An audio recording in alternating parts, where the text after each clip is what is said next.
Apakah kebebasan itu lantas dijadikan alat untuk mengeksploitasi wanita, mempreteli pakaian wanita satu-satu, kemudian ditaruh di TV, dijadikan bahan hayalan orang-orang laki-laki misalkan, apakah seperti itu? Kan tidak. Bincang makna, bincang-bincang seputar agama. Bincang-bincang seputar agama. Berarti kita harus Seperti itu. tahu gimana cara kita memberitahu orang-orang yang kita cintai, seperti ibu kita, adik Benar. kita, sepupu kita mungkin, sama tante-tante kita biasanya, Ustaz. Orang-orang yang menjadi circle pertama di lingkaran kita, di sekitar kita, itu adalah orang-orang yang paling berhak untuk kita dakwahi. Nah, Ibu, istri, adik, kakak, mertua, terus siapa lagi, tante ya, bude, bule. Itu mereka orang-orang yang paling berhak untuk kita berikan sebuah nasihat tentang hal itu. Karena ini sebuah rahasia umum, Mas ya. Kita ibaratkan berada di sebuah zaman yang mana orang-orang benar-benar asing dengan agamanya sendiri. Bahkan dari hal yang kecil-kecil tersebut. remeh saja. Remeh misalkan Remeh. tentang cara makan yang sesuai syar'i itu bagaimana, yang sunnahnya seperti apa. Banyak dari mereka yang masih belum paham gitu. Maka tugas kita adalah menyampaikan dengan hikmah, dengan ilmu dan hikmah pada mereka. Dan ingat, jangan sampai dalam penyampaian itu kita ada sebuah keinginan untuk, oh kamu harus terima apa yang aku dakwahkan. Karena apa? Karena ketika kita memiliki sebuah perasaan ego seperti itu, maka akan ada kekecewaan ketika mereka tidak lantas menerima dakwah kita. Dan ini banyak terjadi. Kita sampaikan, kita niat untuk berdakwah pada mereka, mengajak mereka kepada yang hak, melarang mereka pada hal-hal yang mungkar, itu dengan cara yang hikmah, sehikmah-hikmahnya. Kemudian ya sudah, artinya terserah mereka, mau mereka nerima sekarang, mau mereka nerima 1 tahun yang akan datang, atau mereka bahkan menerima dakwah kita ketika kita sudah meninggal, itu terserah mereka. Yang penting kita sudah memberi mereka hujah saja. Bisa memberi mereka itu pengetahuan bahwa itu memang syariat beri gitu. Memang syariat harus lakukan seperti itu saja. Nah, seperti itu. Nanti kalau mereka tidak terima, ya itu kita pasrahkan kepada Allah saja. Kita ya sudah pasrahkan kepada Allah gitu. Jadi gini, Mas. Jadi mereka terima apa enggaknya. Iya. Kalau kita melihat pada sirah, pada sejarah Rasulullah Sallallahu Alaihi Wasallam, orang-orang kafir Quraisy, mereka menolak Nabi Muhammad itu karena apa? Karena disebut membohong kan disebut. Kenapa kira-kira? Gak mungkin, beliau dijuluki Al-Amin loh, orang yang sangat terpercaya. Ya kan? Apa sebab mereka itu tidak menerima dakwah Rasulullah? Apa kira-kira? Kira-kira mereka menolak dakwah Rasulullah itu apakah karena akhlak Rasulullah? Kalau akhlak masih enggak mungkin ya, akhlaknya Masya Allah. Gak mungkin. Akhlak Rasulullah itu luar biasa. Bahkan kepada musuh sekalipun, itu akhlak beliau sangat luar biasa. Nah, sekarang kita coba kita koreksi ke kita ya. Beliau yang dengan akhlak seperti itu saja, itu ada yang nolak loh. Nah, betul. Dan apa yang beliau lakukan? Apakah beliau lantas langsung istilahnya motong, istilahnya kalau bahasa kita motong ya, langsung motong apa bahasa Indonesia, Mas? Ya sudah wis enggak mau. Nah, nggak seperti itu kan? Ya. Bahkan beliau berpuluh tahun mendakwahi mereka ya, seperti itu. Nah, intinya ketika kita misalkan kita mendakwahi ibu kita yang paling dekat dengan kita, Bu, ayo sholat, atau Bu, ayo tutup auratnya dan lain-lainnya, maka bahasakan cara mengajak kita itu dengan gaya yang kasih sayang. Artinya bukan dengan gaya kita memvonis gitu loh. Karena apa? Karena kita ketahui orang tua bagaimanapun mereka tahu aib-aib kita. Mereka tahu masa kecil kita, mereka tahu kekurangan kita. Yang artinya biasanya Mas ya, mereka masih nganggap kita tuh anak kecil. Betul. Dan sampai kapanpun ya memang kita anak mereka. Anak kecil Nah, dari seperti mata itu. mereka. Nah, seperti itu. Makanya kita harus memakai cara-cara yang hikmah, dengan cara-cara yang seminimal mungkin membuat crash antara hubungan kita dengan mereka. Walaupun itu suatu saat akan terjadi ya. Walaupun suatu saat itu akan terjadi. Tapi yang jelas jangan sampai kita dicela oleh mereka karena sebab akhlak kita yang buruk dalam menyampaikan. Banyak orang-orang, banyak teman-teman itu yang mereka sebenarnya tidak menolak apa konten atau isi dari dakwah kita. Tapi mereka menolak cara kita dalam menyampaikan. Itu banyak yang terjadi seperti itu, Mas. Akhlak kita dalam menyampaikan kadang masih kurang seperti itu. Sehingga mereka jadinya ini dulu, membuat batas dulu dengan kita. Jadi gitu tentang aurat, dan banyak Ustaz khususnya di Indonesia juga para saudari-saudari kita itu kalau misalnya bangun tidur saja, pakaian yang dipakai ya sudah satu itu Ustaz. Mau ke penjual sayur juga pakai itu, nerima paket juga pakai itu. Yang sekiranya pakaian memang khusus untuk suami itu digunakan khusus untuk semuanya, Zat. Pakaian satu untuk semuanya, Zat. Itu gimana, Zat? Batasan-batasan aurat sebenarnya untuk para wanita di sana, batasan auratnya untuk para suami maupun mereka yang tidak dalam mahramnya gitu ya, Mas, mahramnya. Nah, jadi memang kalau kita kembali ke fikih, dibedakan antara wanita di depan mahramnya dengan wanita di depan ajnabi. Istilahnya ajnabi itu orang asing. Itu seperti apa? Jadi batasan yang umum adalah di depan mahramnya itu apa yang bisa tampak dari perhiasan. Ketika kita bicara perhiasan, itu kan tempatnya di leher.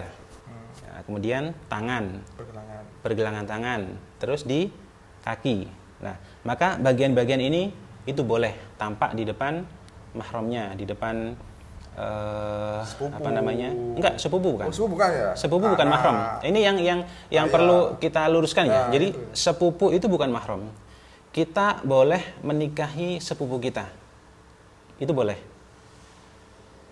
Anak, terus cucu kalau ke bawah, atau bapak, kakek kalau ke atas, itu mahram. Itu mahram bagi seorang perempuan. Maka perempuan di dalam rumahnya yang itu hanya ada ayah atau kakek, anak atau cucunya, maka itu boleh menampakkan apa yang kita sebutkan tadi, dari lehernya, terus kemudian ini telapak tangan, ini apa namanya Mas? Pergelangan tangan, terus kaki yang biasa di sana diberi perhiasan. Tapi ingat, kalau di sana ada ipar, nah ini yang bahaya Mas. Kalau di sana ada ipar, maka batasan itu menjadi hilang. Artinya, ketika ada ipar, misalkan ini ada ipar dan bapak, maka wajib menutup aurat. Tidak lantas, oh kan ada bapak saya boleh dong buka ini, buka apa namanya, buka jilbab misalkan. Tapi di sana ada ipar. Ipar itu bukan mahram. Ipar itu ajnabi dia. Nah, makanya perlu dan penting bagi seorang perempuan itu paham siapa mahram mereka dan siapa ajnabi mereka. Seperti itu. Lalu kemudian kalau ada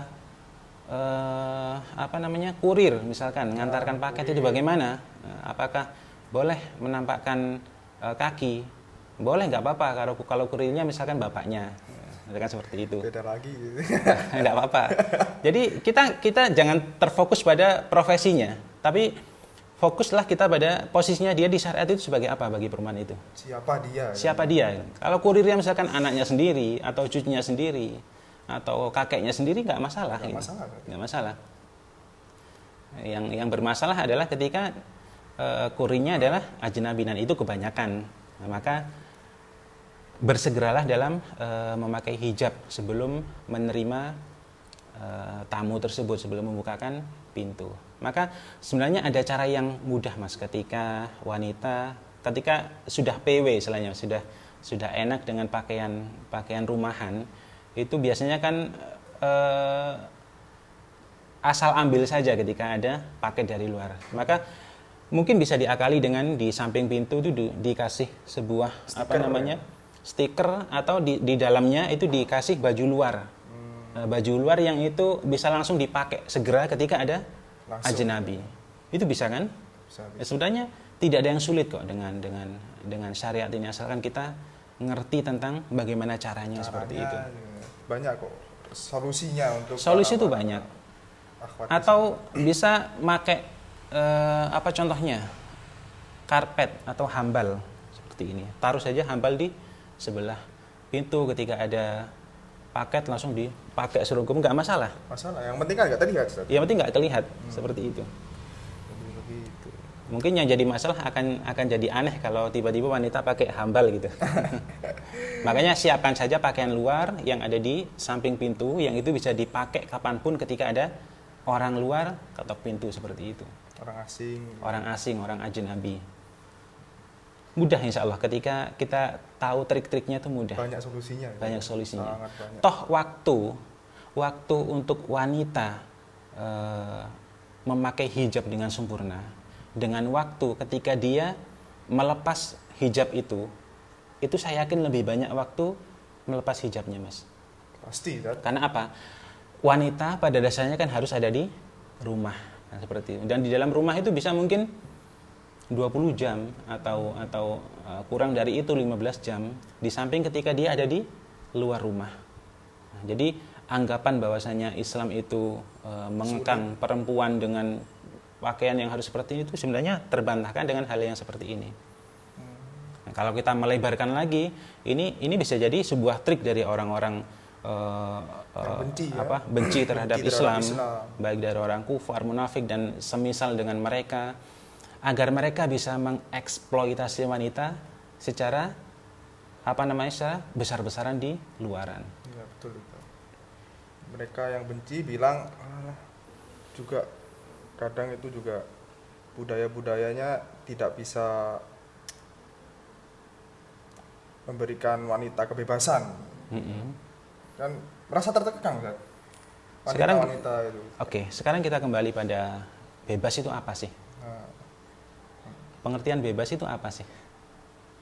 Sekarang orang-orang mereka biasa menyerukan kebebasan, tapi di sisi lain kadang mereka biasa memblokir kalimat-kalimat yang mana itu sebenarnya tidak ada masalah di budaya kita misalkan. Ya, misalkan ketika kita bicara tentang website tertentu di media sosial yang menyuarakan kebebasan, tapi kita berkata langsung disensor seperti itu. Apakah ini kebebasan? Apakah kebebasan hanya milik kalian, sedangkan kita tidak? Kan tidak seperti itu. Sekarang sudut pandang kebebasan itu dari segi mana? Apakah kebebasan itu lantas dijadikan alat untuk mengeksploitasi wanita, mempreteli pakaian wanita satu-satu, kemudian ditaruh di TV, dijadikan bahan hayalan orang-orang laki-laki misalkan? Apakah seperti itu? Kan tidak. Kan tidak seperti itu. Jangan seperti itu. Makanya Islam itu memuliakan wanita, Mas. Islam itu memuliakan wanita. Dan tidak ada sejarahnya Islam itu mendiskriminasi wanita dalam hal apapun. Coba mencari apa kira-kira? Tidak ada, tidak akan ketemu. Mungkin ya, kalaupun itu misalkan ada ini, ketika dijelaskan pasti akan nggak seperti itu. Seperti itu. Misalkan kalau kita bicara lebih dalam lagi dalam pernikahan, poligami misalkan ya. Poligami itu mengekang wanita, memaksa wanita dan lain sebagainya. Sekarang kita bicara, ini nggak apa-apa ya bicara seperti silakan Ustaz. Sekarang kita bicara fakta ya Mas ya. Jumlah perempuan itu dimanapun biasanya lebih banyak dari laki-laki. Anggaplah misalkan di sebuah negara itu hanya tinggal 4 wanita dan 1 laki-laki. 1 wanita menikah dengan 1 laki-laki ini. Kira-kira yang adil ini dikemanakan? Mau menikah dengan apa? Gak ada kan? Apakah mau nikah dengan makhluk selain manusia kan tidak mungkin. Nggak mungkin. Gitu. Makanya keadilan dalam Islam itu mencakup semuanya, baik itu untuk muslim ataupun muslimah. Memang syariat Islam ini memang seadil-adilnya saja. Memang Dan kita harus meyakini itu, Mas. kita harus menyadari Makna bincang-bincang seputar agama.